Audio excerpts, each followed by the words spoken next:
After a final flight from Akrotiri in Cyprus and 3 decades of service, the RAF's E-3D Sentry said goodbye, touching down at RAF Waddington, the end of its operational life.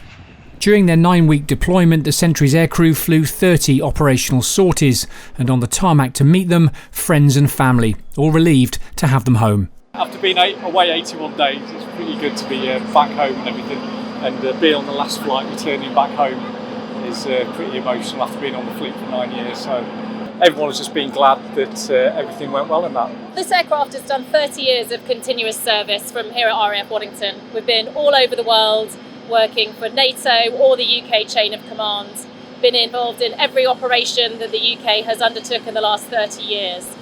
So it's an amazing aircraft, it's an iconic aircraft, and it's been an absolute privilege to fly on it. So it's tinged with sadness, but also with pride that we've come back from an operational deployment and really seen the aircraft and the squadron out on a high.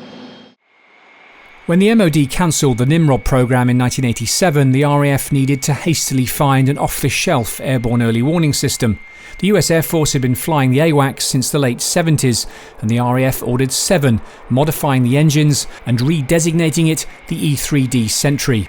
With its 360-degree radar, it can see aircraft 200 miles away, and just one E-3D can track planes and ships across an area the size of Poland. From the first Gulf War onwards, it's flown in every major conflict since the early 90s, most recently over Iraq and Syria in the war against the so-called Islamic State.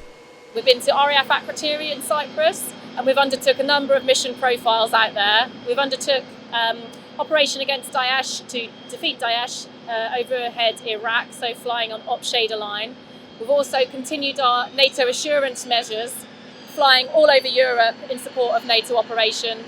And lastly, we've worked with the Carrier Strike Group as she's gone through the Mediterranean, supporting her and the F-35s on board as they've gone through the Mediterranean.